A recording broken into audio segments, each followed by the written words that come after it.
Oke, halo guys. Jadi saat ini saya akan mencoba untuk membuat video tutorial bagaimana mendaftarkan database di SAP Accurate. Oke, jadi yang pertama-tama kalian harus login terlebih dahulu ke accurate.id. Loginnya kita langsung klik login saja. Kita masuk dengan akun Google. Saya akan gunakan akun Google yang ini. Oke, saya lanjutkan. Saya sudah langsung masuk ke dalam Accurate saya. Oke, jadi yang pertama apa yang saya akan buat yaitu pertama saya akan membuat database, buat usaha. Kita langsung klik saya buat usaha. Namanya apa? Namanya saya akan beri nama. Di sini tergantung namanya itu, jika dosen atau pihak penguji menyuruh untuk menggunakan satu nama tertentu, maka teman-teman bisa menggunakan satu nama tertentu. Saya akan menggunakan nama PT Surya Furniture Video. Kemudian bidang usahanya others, karena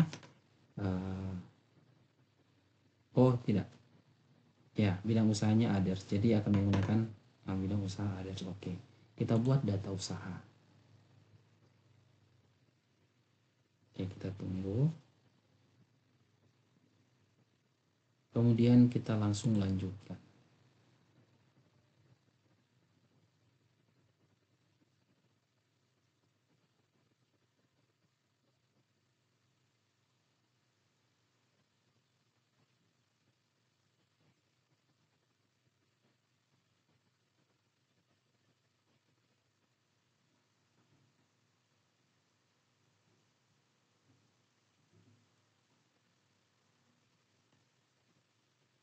Oke, kita tunggu, jaringan internetnya kurang bagus.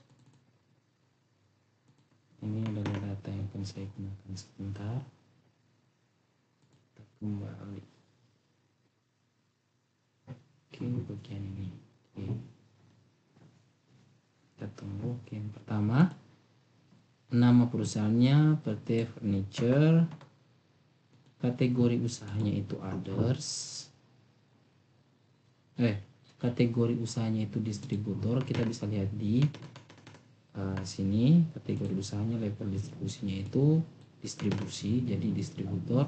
Mulainya sejak tanggal 31 Desember 2018. 31 Desember 2018. Bisa lihat di sini, teman-teman bisa lihat di sini tanggal mulai dan tanggal tutup buku. Kemudian untuk metode biaya persediaan itu menggunakan FIFO. FIFO itu lihat dari mana? Coba kita lihat di bagian modul, di bagian persediaan. Metode perhitungan nilai menggunakan FIFO. Jadi kita pakai FIFO. Kita pilih FIFO, kemudian selanjutnya. Kemudian kita selanjutnya. Ini jikalau teman-teman akan melakukan ujian, tolong di-uncentang. Ini jangan dicentang. Kemudian kita selesai. Nah, ini adalah proses kita membuat data usaha kita. Setelah ini kita akan membuat informasi atau database daripada data kita. Oke, tunggu. Oke, inilah beberapa hal yang teman-teman harus lihat baik-baik. Di bagian informasi umum di situ dikatakan menggunakan SGD, Singapore Dollar, bertransaksi. Artinya tidak hanya menggunakan satu mata uang, tidak hanya menggunakan uang Indonesia saja, rupiah Indonesia, tetapi menggunakan Singapore Dollar. Yang kedua yaitu pengusaha kena pajak membayar PPN. Ketiga itu aset perusahaan diakui. Nah, ini ada beberapa hal yang harus diperhatikan. Oke, kita lihat sudah terbuka. Pertama-tama yang harus dilakukan yaitu kita masuk ke bagian pengaturan, reference. Di sini kita akan memasukkan data atau informasi daripada perusahaan kita. Pertama, nama perusahaan yaitu PT Surya Furniture. Nama perusahaan dilihat di sini, PT Surya Furniture. Level kategori usaha distributor, bidang usaha others lainnya. Kemudian nomor teleponnya, vaksinasi dan email juga dimasukkan. Nomor telepon, faksimilinya juga, faksimili juga dimasukkan. Kemudian emailnya juga teman-teman tolong masukkan. Nah, untuk tanggal mulai dan tutupnya tanggal sudah betul. Dari Januari, periode Januari sampai Desember. Alamatnya Jalan Kelapa Gading Utara. Berarti kita harus masukkan alamat. DKI Jakarta, kode posnya 14360. Kita cari saja di sini DKI Jakarta, otomatis terisi, dan kode posnya kita masukkan 14360. Oke, kita save terlebih dahulu. Kita cek kembali. Ada beberapa hal yang perlu kita perhatikan di sini, yaitu pertama, di bagian fitur. Bagian fitur dikatakan tadi dia menggunakan SGD, Singapura Dollar. Artinya tidak hanya menggunakan mata uang Indonesia saja, berarti kita harus centang multi mata uang. Kemudian membayar pajak PPN, artinya pajak dicentang. Diakui dalam pencatatan perusahaan, pencatatan asetnya juga tolong dicentang, dan yang anggaran dari persetujuan juga dicentang. Kemudian metodenya FIFO. Nah, kita mulai dari bagian penjualan, penawaran penjualan. Kita akan masuk ke bagian penjualan, penawaran dan pesanan penjualan. Ini please dicentang. Kemudian daftar penjualan, daftar dicentang. Perusahaan menghitung dan membayar komisi salesman, tenaga penjual dicentang. Komisi sales, jasa pengiriman, syarat dan tenggat waktu. Oke. Jasa pengiriman, syarat pembayaran ini, syarat dan tenggat waktu pembayaran ini tolong dicentang juga. Setelah itu kita pindah ke bagian pembelian, atau kita cek dulu di bagian penjualan. Penawaran penjualan sudah ada, pesanan penjualan sudah, oke. Kita lihat di bagian pembelian. Di bagian pembelian, gudang membuat permintaan atas barang yang ingin diajukan kembali. Artinya permintaan barang, permintaan barang ada di bagian persediaan, jadi tolong dicentang. Walaupun di modul dikatakan di bagian pembelian, tapi dia ada di bagian persediaan, tolong dicentang. Kemudian dia menggunakan multi gudang, artinya kalau dia menggunakan multi gudang, kita belum di situ. PO, bagian accounting membuat purchase order kepada pemasok yang terpilih.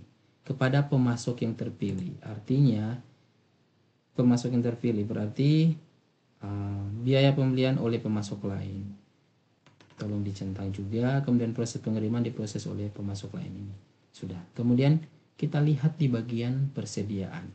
Teman-teman boleh lihat di bagian persediaan, gudang perusahaan ada dua, depan dan belakang. Oke, kita cek satu-satu. Di bagian persediaan, gudang ada 2, perusahaan memiliki kegiatan memproduksi dan merakit barang, metode perhitungan FIFO. Kita lihat di bagian persediaan. Karena gudangnya ada 2, jadi tolong dicentang bagian multi gudang. Kemudian bagian memproduksi dan juga merakit barang itu ini produksi sederhana. Dan untuk FIFO-nya kita lihat di bagian perusahaan, ini FIFO. Oke. Perusahaan tidak mencatat bagian beban operasional per departemen. Di bagian sini di bagian departemennya tolong teman-teman di bagian departemennya ini tolong jangan dicentang. Kalaupun tercentang, kalau tidak tercentang ya gitu, sudah nggak usah diganggu buka. Kemudian kita akan masuk, perusahaan akan menggunakan daftar akun perkiraan yang dimiliki. Oke. Kemudian kita akan memasukkan daftar akun. Pertama-tama yang harus kita lakukan yaitu kita save terlebih dahulu. settingan yang kita sudah buat ini kita save terlebih dahulu. Multi mata uang, multi gudang, kita save terlebih dahulu. Nah, setelah di save, teman-teman boleh menambahkan gudang di bagian gudang dia ada di bagian persediaan. Kita tambahkan gudang terlebih dahulu. Oke, di modul dikatakan bahwa ada 2 gudang, yaitu gudang depan dan gudang belakang. Kita masukkan dulu depan, kemudian kita save, kemudian kita masukkan lagi gudang belakang, kita save. Setelah itu kita langsung close aja, depan belakang sudah. Kita lihat depan belakang sudah. Kita masukkan daftar akun. Oke, sekarang kita akan memasukkan daftar akun yang ada dengan cara kita tambah, kita masuk di bagian pengaturan.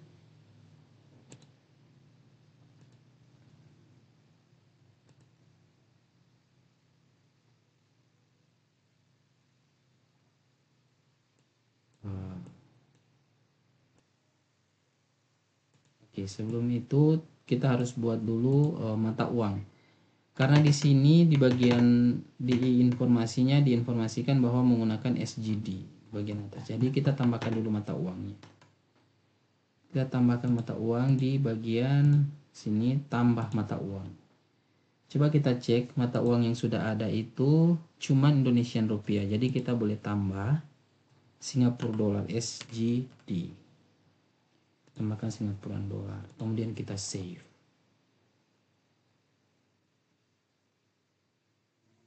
Setelah di save sudah. Sekarang kita akan buat. Sekarang kita akan buat. Kita akan memasukkan daftar akun. Caranya yaitu kita masuk ke bagian buku besar, kemudian akun perakiraan. Masuk ke bagian akun besar, perakiraan. Kita close saja ini, kemudian kita import data Excel yang sudah kita miliki, yang diberikan kepada kita. Yang pertama yaitu ada di bagian mana itu? Saya cari dulu.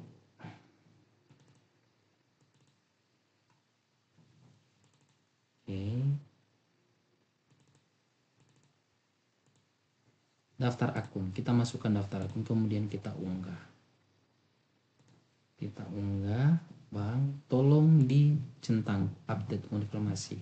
Jadi ketika ada konfirmasi maka akan otomatis di update. Oke, kita lanjutkan. Kita tunggu prosesnya.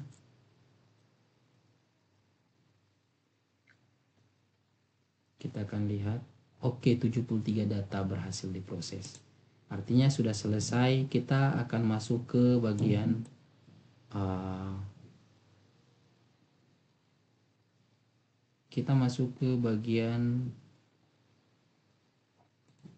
ini. Kita akan import, kita masuk ke bagian persiapan data perusahaan. Kita akan import barang dan jasa pelanggan dan juga pemasok. Kita mulai import satu persatu. Dari mana itu? Kita tahu import itu, kita lihat ini daftar akun. Kemudian setelah itu kita import daftar pemasok. Nah, setelah tadi daftar akun dimasukkan, kita akan import data barang dan jasa dan juga pemasok. Kita import data barang dan jasa terlebih dahulu. Ini daftar barang dan jasa. Pastikan data ini adalah data yang diberikan kepada kalian supaya sebentar untuk menghindari error. Kita import daftar barang. Kita unggah. Kemudian lanjutkan. Tolong dicentang. Kemudian lanjutkan.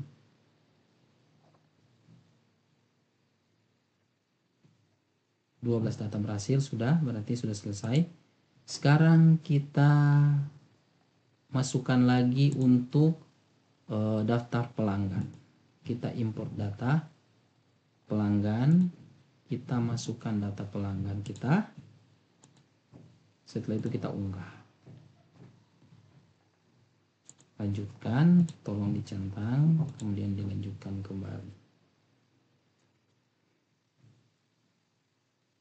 Nah, oke, 6 data berhasil, artinya tidak ada error. Kemudian coba kita buat hal yang sama untuk pemasok kita. Pastikan teman-teman sudah tercentang hijau. Kalau sudah tercentang hijau artinya itu sudah bisa.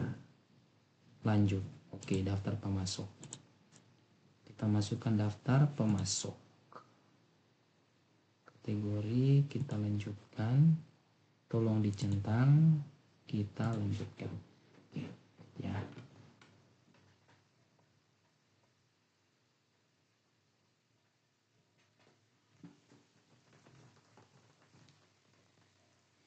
Oke, 6 data berhasil. Artinya tidak ada data yang error. Oke, kita bisa tutup. Sekarang kita akan masukkan.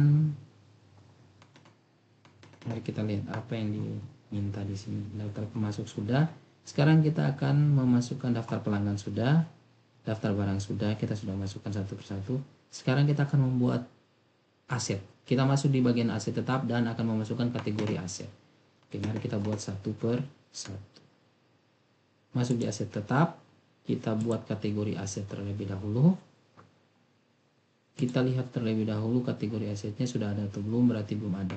Oke, kategori asetnya ada berapa? Ada 3, tanah, gedung, dan juga alatan. Mari kita buat satu persatu. Kita tambah tanah, kita save. Kemudian kita buat lagi gedung, kita save. Kemudian kita buat peralatan, kemudian kita save. Oke, mari kita lihat sudah ada 3. Kemudian kita masukkan aset tetap. Kita buka aset tetap, kita close saja yang ini. Kemudian langsung import data Excel aset tetap. Itu bersamaan dengan file Excel yang lain, yaitu ini, daftar aset tetap. Kemudian kita unggah. Lanjut.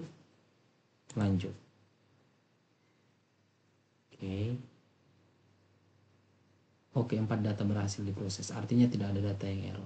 Ketika teman-teman menemukan data yang error, kalian bisa lihat kenapa masalahnya error. Bisa langsung diunduh di bagian sini.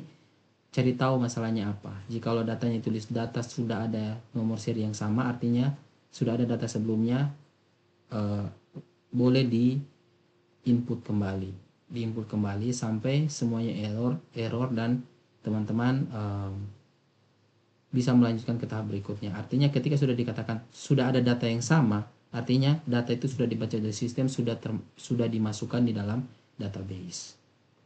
Oke, kemudian sekarang adalah proses terakhir. Mari kita cek balance-nya. Balance-nya itu berapa?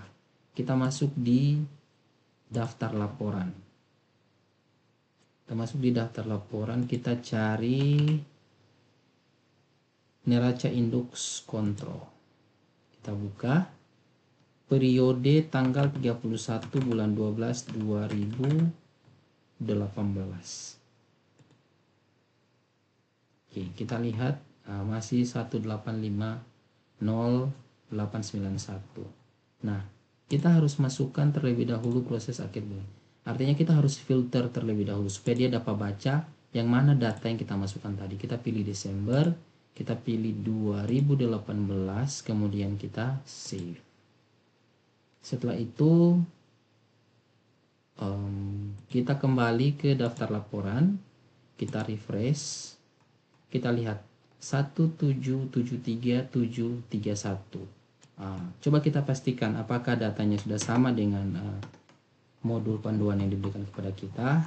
1773731 sudah sama, artinya sudah balance. Berarti kita sudah melakukannya dengan benar. Oke, sampai di sini database kita sudah dibuat.